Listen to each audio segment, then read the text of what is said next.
L'univers avait une façon particulière de contrôler ses criminels les plus dangereux. Il les jetait dans le vide entre les galaxies et espérait qu'ils s'ennuieraient suffisamment pour se repentir. Mais après que plusieurs prisonniers évadés ayant détourné des vaisseaux de croisière, il semblerait que le vide est un service client déplorable. La Fédération galactique décida donc de construire quelque chose d'un peu plus concret. L'établissement de haute sécurité Hélios, flottant dans l'obscurité entre les galaxies Andromède et la Voie lactée, tel un papier cosmique.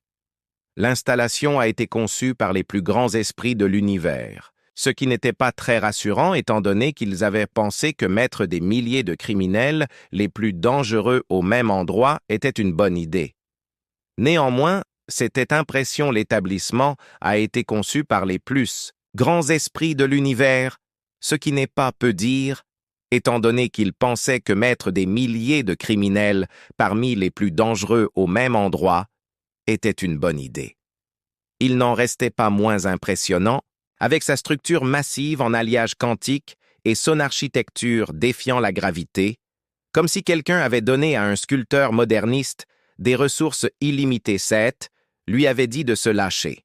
Les mesures de sécurité de la prison étaient légendaires, des champs de force capables d'arrêter une supernova, des gardes issus d'espèces si résistantes qu'ils utilisaient des trous noirs comme jacuzzi et un système d'intelligence artificielle si avancé qu'il pouvait prédire les mouvements des prisonniers avant même qu'ils n'y pensent.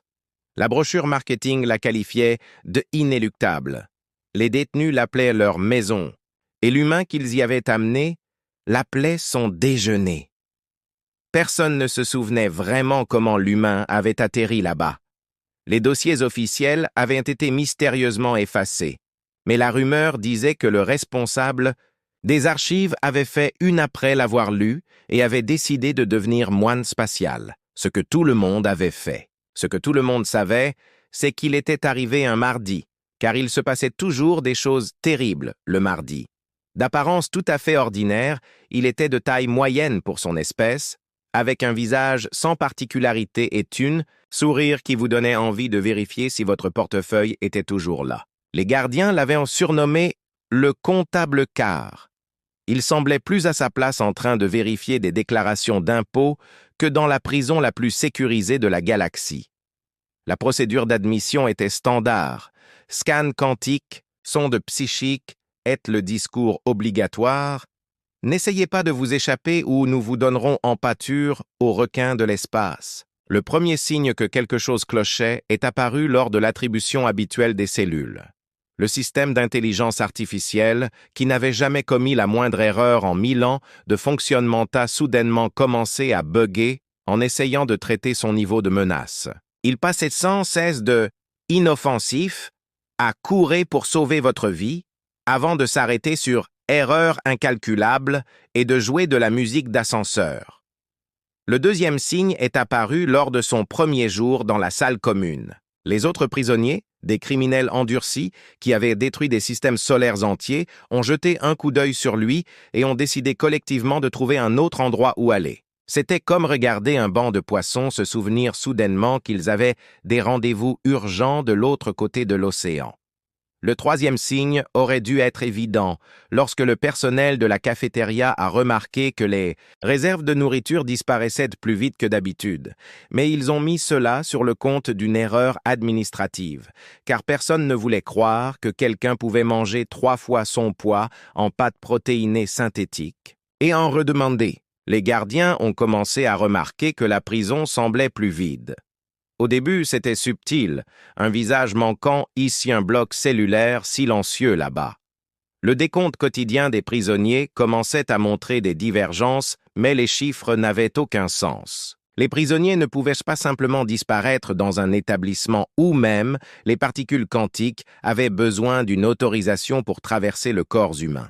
Pendant ce temps, il maintenait sa routine avec une précision horlogère. Il assistait à ces séances de rééducation obligatoires bien que le robot thérapeute ait mystérieusement disparu après leur 3e rencontre. Il participait aux activités récréatives en solo, car personne ne s'approchait à moins de 15 mètres de lui et il arrivait toujours à l'heure pour les repas, parfois plusieurs fois par repas. Quand on lui posait des questions sur les disparitions, Il se contentait de se tapoter le ventre d'un air satisfait et de remarquer à quel point l'établissement était devenu paisible. Les gardiens ne savaient pas si c'était plus ou moins inquiétant que s'il avait simplement ri de manière maniaque. L'administration pénitentiaire a commencé à remarquer une tendance. Chaque fois qu'ils découvraient un détenu manquant, les caméras de sécurité les montraient en train d'avoir une conversation agréable avec l'humain peu avant leur disparition. Ces conversations se terminaient généralement par l'humain faisant des mouvements de mastication et les caméras subissant des problèmes techniques momentanés particulièrement opportuns. Un gardien particulièrement courageux finit par trouver le courage de lui poser directement la question des disparitions. L'humain répondit par un large sourire et demanda au gardien s'il avait déjà réfléchi à l'inefficacité de loger autant de prisonniers alors qu'on pouvait gérer leur biomasse de manière beaucoup plus efficace. Le gardien demanda immédiatement à être muté à un poste de bureau agréable, de préférence de l'autre côté de la galaxie. À la fin du premier mois, la population carcérale avait diminué d'un nombre statistiquement improbable. Les détenus restants avaient pris l'habitude de marcher contre les murs sans jamais tourner le dos à l'humain et de dormir à tour de rôle. Certains avaient même demandé à être placés à l'isolement, une première dans l'histoire pénitentiaire. La cellule de l'humain était devenue une sorte de légende urbaine parmi le personnel. Malgré des fouilles minutieuses, ils n'avaient jamais trouvé aucune preuve d'acte criminel, juste un espace de vie méticuleusement entretenu avec une collection croissante de plateaux repas vides et une petite pancarte sur le mur indiquant « Spécialiste du contrôle de la population enquête sur la disparition de détenus dans une prison de haute sécurité ». L'enquête aurait dû être simple. Après tout, il n'y avait qu'un nombre limité d'endroits où l'on pouvait aller dans une installation flottant dans l'espace intergalactique. Pourtant, le chef des enquêteurs de la prison se retrouva à examiner des rapports qui défiaient toutes les lois connues de la physique, de la biologie et du bon sens. L'enquête a commencé par un examen approfondi des images de vidéosurveillance. L'équipe technique, composée d'êtres dont les diplômes auraient pu tapisser toute l'installation, a passé de semaines à analyser chaque image. Elle a découvert que les caméras avaient pris l'habitude de subir des pannes de quelques microsecondes chaque fois que quelque chose d'important était sur le point de se produire. C'était comme si l'univers lui-même effaçait les passages gênants. Un incident particulièrement révélateur est produit dans la section bibliothèque. Les images montraient l'humain discutant tranquillement de stratégie d'échec avec un seigneur du crime proximant à 7 bras. Le proximan expliquait pourquoi l'approche de son espèce au gambit de la reine était supérieure lorsque l'humain a fait une remarque désinvolte sur le fait qu'il avait faim. La caméra a connu un problème technique pendant exactement 2,3 secondes. Lorsque la transmission a repris, l'humain était seul, tenant un morceau de coffre et l'air remarquablement satisfait.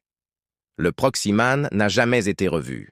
Le système d'IA de la prison, habituellement bastion de l'analyse logique, est devenu de plus en plus erratique lorsqu'on lui demandait de suivre les mouvements des prisonniers. Il produisait des rapports qui ressemblaient à de la poésie existentielle. Une entrée mémorable disait simplement « Où ?» Nous partons lorsque nous cessons d'être, demandez à l'humain aux yeux affamés. L'IA a dû être redémarrée 3 fois après avoir commencé à jouer une musique triste au violon à travers le système de haut-parleurs de la prison. Le personnel médical de l'établissement a mené sa propre enquête en se concentrant sur les mesures physiologiques de l'humain. Leur conclusion était inhabituelle. Son métabolisme semblait fonctionner selon des principes qui rendaient la physique quantique simple. Les mesures d'énergie provenant de sa cellule fluctuaient entre un niveau à peine vivant et celui d'un petit soleil. Le médecin-chef, un être composé entièrement de vagues de pensées rationnelles, a jeté un œil aux résultats et a demandé à être relevé de ses fonctions immédiatement.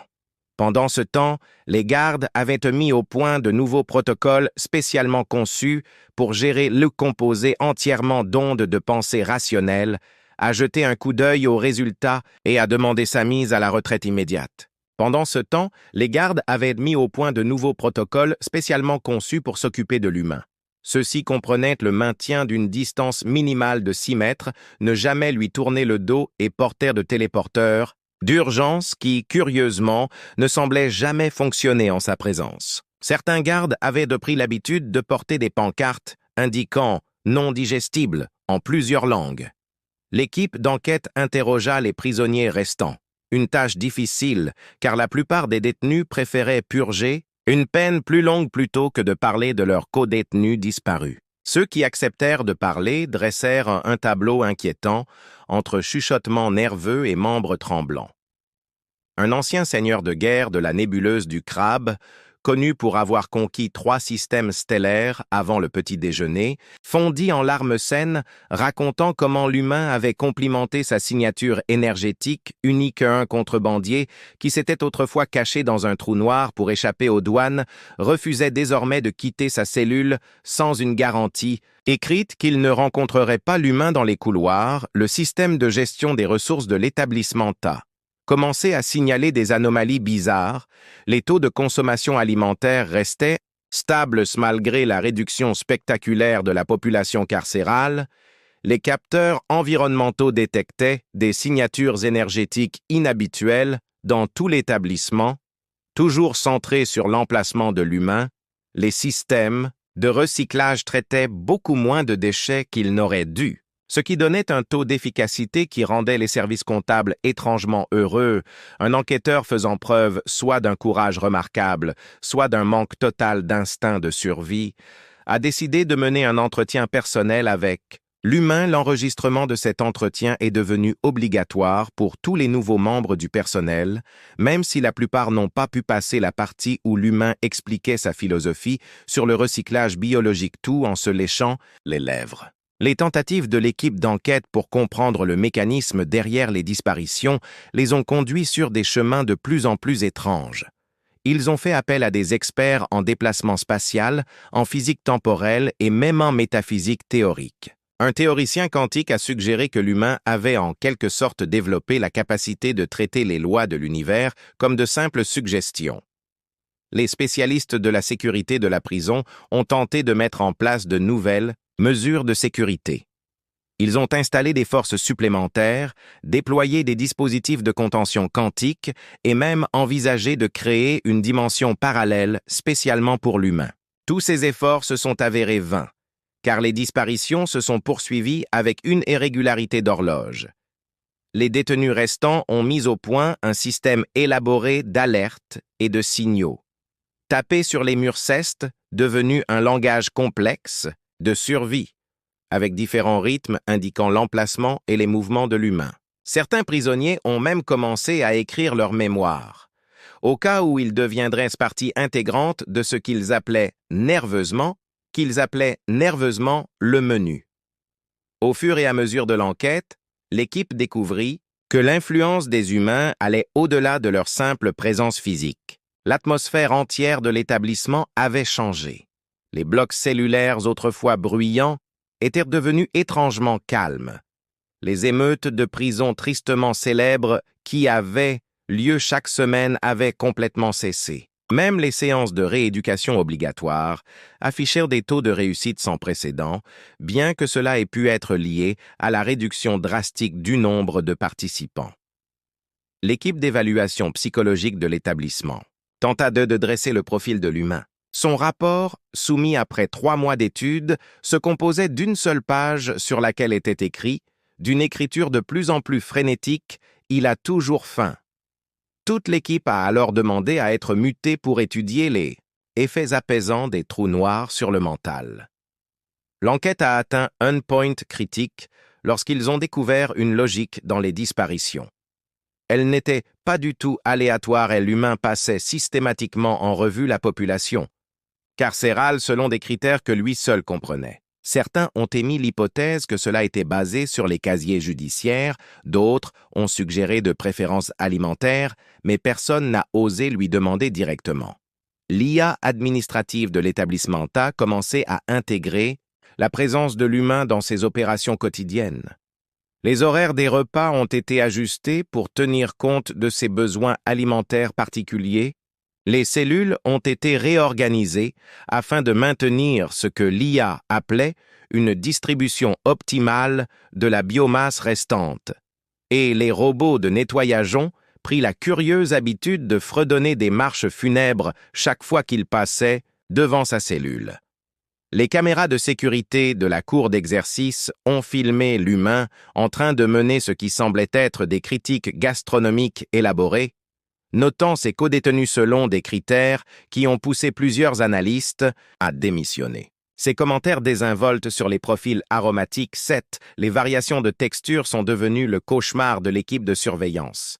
Le rapport final de l'équipe d'enquêté était un chef-d'œuvre de sous-estimation bureaucratique, décrivait la situation comme un exemple sans précédent de gestion alternative de la population et recommandait d'accepter le nouveau statu quo tout en maintenant une distance respectueuse. L'annexe du rapport comprenait une suggestion de reclasser l'établissement de prison en centre de traitement biologique spécialisé à l'approche de la fin de l'enquête. La réputation de l'humain était passée de simple prisonnier à quelque chose qui s'apparentait à une force de la nature. Les nouveaux détenus, arrivant dans l'établissement, entendaient des murmures d'avertissement sur l'homme souriant qui considérait la population carcérale comme son buffet personnel. Certains demandaient même leur transfert vers d'autres établissements, préférant la compagnie de psychopathes traditionnels et de destructeurs de planètes. La conclusion, la plus importante de l'enquête, était peut-être la plus troublante. L'humain semblait fournir un service. Les coûts de fonctionnement de l'établissement avaient drastiquement diminué, les conflits entre détenus avaient disparu et le taux de réinsertion était techniquement parfait, car ceux qui disparaissaient ne pouvaient techniquement pas se défendre. La note finale de l'enquêteur en chef dans le dossier disait « Le sujet semble avoir trouvé une solution unique aux problèmes séculaires et de la surpopulation carcérale. Je recommande de changer la désignation de l'établissement en système de confinement autorégulé et d'éviter tout contact visuel avec l'agent régulateur principal. » La vérité sur les capacités uniques de l'humain ne fut pas révélé dans un grand fracas, mais par un rot plutôt impressionnant qui réussit d'une manière ou d'une autre à résonner à travers les 17 niveaux de zone de confinement protégés par un bouclier quantique. Le son transportait des traces de ce que les experts identifièrent plus tard comme plusieurs dialectes extraterrestres appelant à l'aide. La division scientifique de l'établissement, travaillant dans un laboratoire fortement fortifié qu'ils avaient rebaptisé Centre de recherche, ne nous mangez pas, s'il vous plaît, finit par déchiffrer le code derrière les capacités de l'humain. Leur découverte révolutionnèrent plusieurs domaines d'études, mais la plupart des chercheurs ont immédiatement demandé que leur mémoire soit effacée après avoir remis leur rapport. Il s'est avéré que l'humain possédait une adaptation biologique unique qui défiait les lois de la physique conventionnelle. Son système digestif fonctionnait comme une sorte de dimension organique capable de traiter et de stocker la matière d'une manière qui rendait les trous noirs inutiles. Les scientifiques l'ont baptisé « gastronomie pandimensionnelle », mais la plupart ont préféré le terme plus simple de « compostage cosmique ». La phase de test a révélé de détails fascinants. L'humain pouvait apparemment goûter les émotions, la peur qui constituait un accompagnement particulièrement appétissant.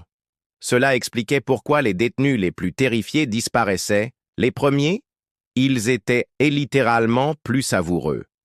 Le rapport de l'équipe de recherche comprenait une recommandation ferme de cesser d'avoir peur, mais cela s'est avéré aussi efficace que de demander à l'eau de cesser d'être mouillée. Au cours d'une expérience particulièrement mémorable, l'équipe scientifique a introduit divers matériaux afin de tester les limites des capacités digestives de l'humain.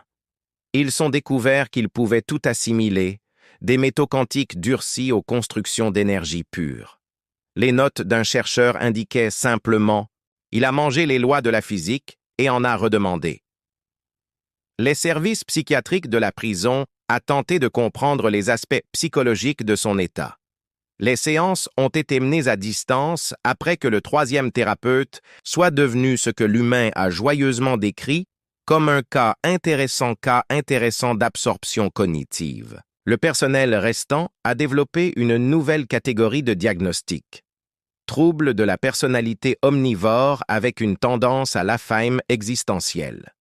Une enquête plus approfondie a révélé que les capacités de l'humain avaient évolué au cours de sa vie avant son incarcération, bien que les détails exacts restent flous. Certains ont émis l'hypothèse qu'il s'agissait d'une réponse à la cuisine notoirement diversifiée de la Terre, d'autres ont suggéré que cela avait pu être déclenché par le fait de regarder trop d'émissions de télé-réalité sur les concours de nourriture.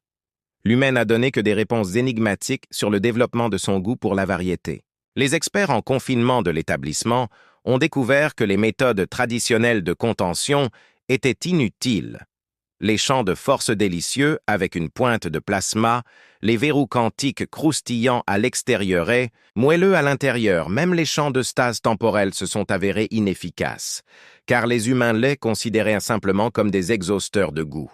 Les autres détenus ont développé des stratégies de survie de plus en plus élaborées. Certains ont tenté de se rendre moins appétissants en se couvrant de substances que les humains étaient censés détester, d'autres ont formé des groupes de prières dédiées à diverses divinités de l'indigestion, quelques-uns ont même essayé de le convaincre qu'ils étaient en réalité des hologrammes, mais cela s'est retourné contre eux lorsqu'il a exprimé son intérêt pour la cuisine virtuelle. La vérité sur la disparition est devenue plus claire chaque jour qui passait. L'humain ne se contentait pas de manger ses co-détenus, il intégrait d'une manière ou d'une autre leurs connaissances et leurs capacités. Il se mit à parler dans des langues qui n'avaient pas été entendues depuis des millénaires, à résoudre des équations mathématiques qui avaient intrigué les plus grands esprits de la galaxie et à fredonner des mélodies qui faisaient vaciller la réalité. Le département culturel de l'établissement remarqua un phénomène intéressant. Les histoires sur l'humain se répandaient parmi la population carcérale plus vite qu'ils ne pouvaient la réduire. Les récits du gourmet cosmique atteignirent d'autres établissements, entraînant une baisse notable du taux de criminalité intergalactique. Personne ne voulait risquer d'être condamné à ce qui était désormais connu sous le nom de Buffy. Un xénobiologiste particulièrement courageux, voire suicidaire, réussit à mener une étude approfondie du processus digestif de l'humain. Leurs conclusions suggéraient que ces victimes n'étaient pas vraiment mortes, mais plutôt des ingrédients d'un ragoût cosmique en constante évolution. Cette révélation ne réconforta personne, loin s'en faut. Les systèmes énergétiques de l'établissement commençaient à enregistrer des anomalies. La cellule humaine était devenue le point central de phénomènes physiques étranges. La réalité semblait hoqueter chaque fois qu'il digérait quelque chose de particulièrement intéressant. Les équipes de maintenance ont mis au point une nouvelle échelle pour mesurer les perturbations temporelles allant de petits rots dans l'espace-temps à indigestion de la réalité. La vérité avait d'autres effets plus subtils sur le fonctionnement de l'établissement. Le personnel de la cafétéria a commencé à recevoir des demandes inhabituelles de la part des détenus restants, toutes concernant des aliments que l'humain était censé détester. Les livres les plus demandés à la bibliothèque passèrent des techniques d'évasion à des conseils pour être moins appétissant la boutique de souvenirs de la prison. Oui, il y en avait une, commença à vendre des t-shirts portant l'inscription trop dure à digérer le corps diplomatique de l'établissement.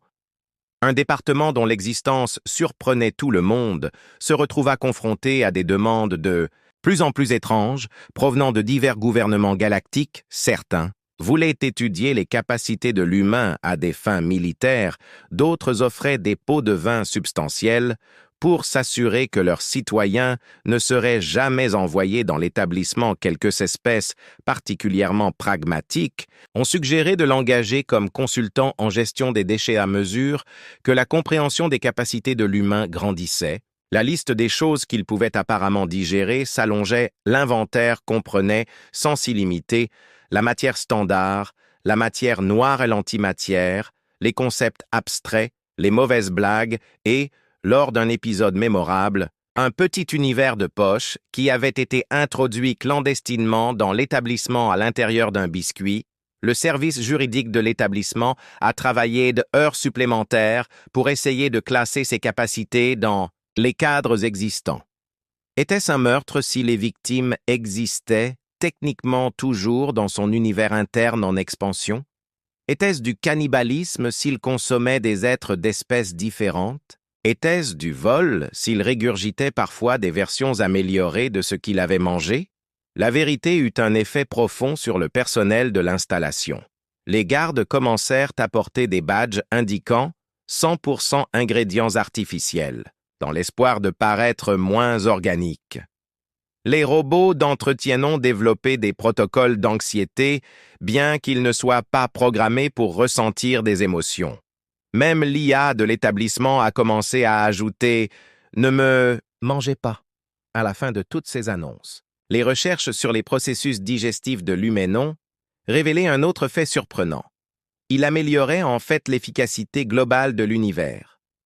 Chaque détenu consommé était décomposé en ses éléments constitutifs et réorganisé en configuration plus élégante. Il ne se contentait pas de manger des criminels. Il optimisait la réalité une bouchée à la fois. Le département de philosophie de l'établissement, composé d'une agent d'entretien très confus qui aimait lire, a suggéré que l'humain pourrait représenter la tentative de l'univers de faire le ménage cosmique. Cette théorie a suscité un intérêt surprenant, en particulier parmi ceux qui n'avaient pas encore été mangés. Le département chargé de la tenue des registres a été confronté à des défis uniques pour documenter la vérité. Comment rédiger un rapport sur un prisonnier qui existe à plusieurs stades de digestion? Leur solution a été de créer une nouvelle catégorie de statuts métaboliquement redistribués avec préjudice extrême. À mesure que la vérité s'imposait dans la conscience collective de l'établissement, une étrange forme d'acceptation commença à émerger. Les détenus restants commencèrent à considérer leur situation avec une sorte d'humour fataliste. Certains se mirent même à parier sur qui serait le prochain, bien que le paiement de ces paris se révélât problématique, pour des raisons évidentes. L'influence de l'humain s'étendait au-delà de la simple consommation physique. Sa présence avait fondamentalement modifié la nature de l'établissement. Ce n'était plus seulement une prison, c'était devenu une sorte de centre de recyclage cosmique dont il était le principal processeur.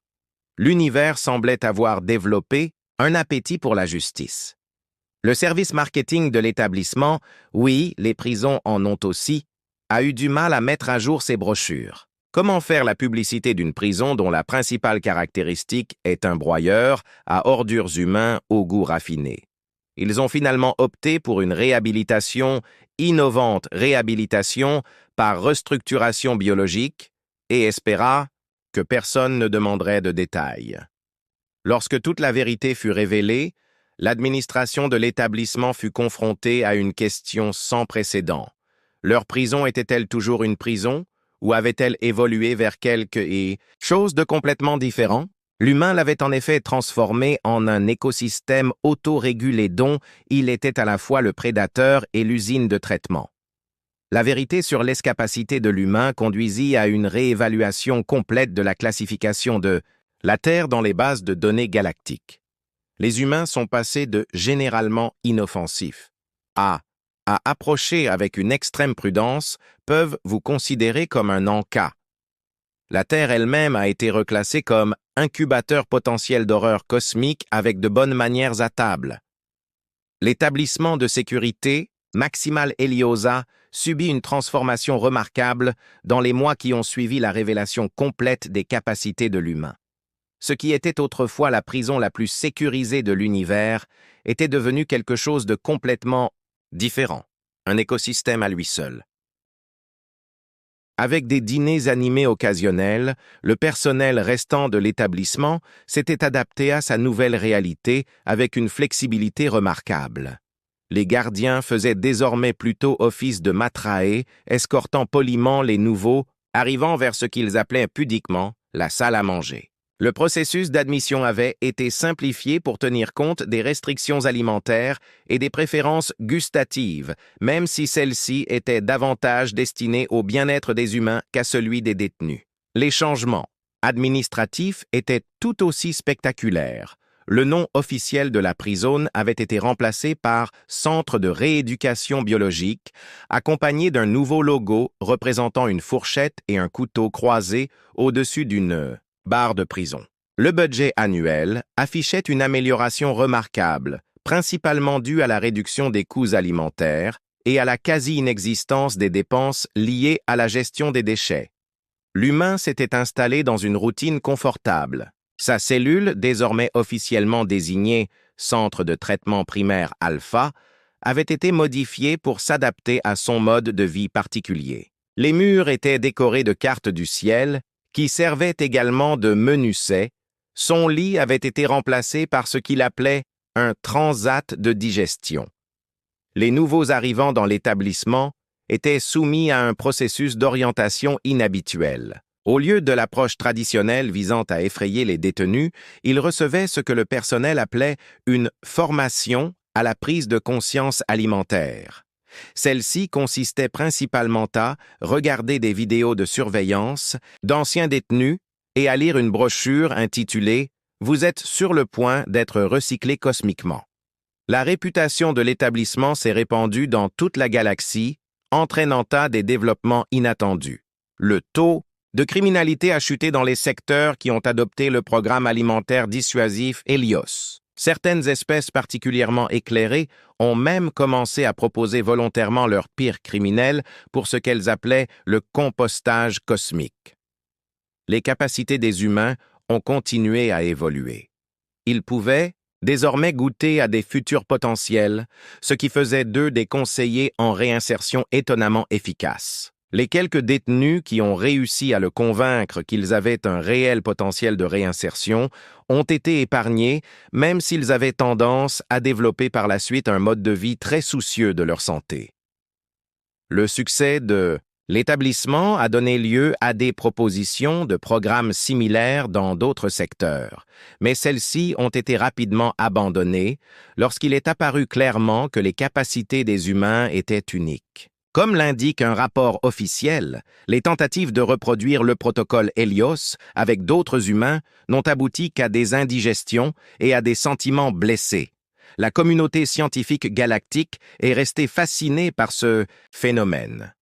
Des articles de recherche avec des titres tels que « La gastronomie quantique, une nouvelle approche de la gestion des déchets » et « La physique des dimensions digestives » sont devenus étonnamment populaires dans les milieux universitaires.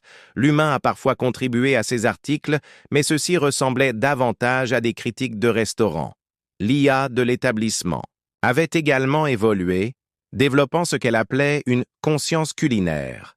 Elle organisait désormais les prisonniers non plus en fonction de leur niveau de dangerosité, mais selon leur profil gustatif, et ses annonces matinales incluaient des suggestions d'accords mais vains. L'IA avait également développé un sens de l'humour particulier, diffusant parfois la chanson « Another One Bites the Dust » sur le système d'interphone au fil des ans. La population de l'établissement s'est stabilisée à un niveau remarquablement durable, les nouvelles arrivées étant parfaitement compensées par ce que les rapports officiels appelaient l'attrition alimentaire. L'humain avait en effet créé un système d'autorégulation qui maintenait juste assez de détenus pour le satisfaire sans vider complètement la prison. Les systèmes juridiques de la galaxie avaient du mal à s'adapter à ce nouveau paradigme. Être condamné à Helios était désormais considéré comme une forme de recyclage ultime plutôt que comme une punition. Certains tribunaux ont même commencé à le proposer comme alternative aux peines traditionnelles, bien que peu de volontaires se soient présentés. La présence de l'humain avait d'autres effets plus subtils sur l'univers dans son ensemble. Le concept de crime et de punition avait évolué vers quelque chose de plus digeste. Les philosophes débattaient pour savoir si sa forme de justice était plus efficace que les méthodes traditionnelles, mais ces débats avaient tendance à prendre fin lorsqu'il exprimait son intérêt pour les concepts philosophiques. Conclusion. Au final, l'établissement le plus sécurisé de l'univers était devenu la plus efficace. L'humain, autrefois considéré comme un simple prisonnier, s'était transformé en quelque chose entre un système de recyclage cosmique et une forme très spécialisée de justice. Sa cellule restait la seule occupée en permanence dans l'établissement, témoignant du vieil adage selon lequel la prison d'un homme est le buffet à volonté d'un autre. Le rapport final de l'établissement pour l'année galactique indiquait sommairement que l'établissement de sécurité maximale Helios continue de fonctionner à son rendement maximal, les taux de réinsertion restent à 100% en tenant compte des différentes définitions de la réinsertion. Le coût de traitement des déchets ont été éliminés. Le budget de la cafétéria a été réduit pour ne servir qu'une seule personnel opérateur principal, Namtar H2047, ancien détenu, maintient un niveau de performance optimalé, demande des palettes plus sophistiquées pour les arrivées futures 7. Ainsi, flottant dans le vide entre les galaxies, l'installation poursuivait sa mission unique, témoignant du sens, de l'humour de l'univers, où la solution ultime à la réhabilitation des criminels s'est avérée être un être humain doté d'un appétit infini et d'un régime alimentaire très spécialisé. La dernière ligne du guide des visiteurs de l'établissement résume peut-être le mieux la situation. Bienvenue à Hélios, où la justice n'est pas seulement rendue, elle est savourée.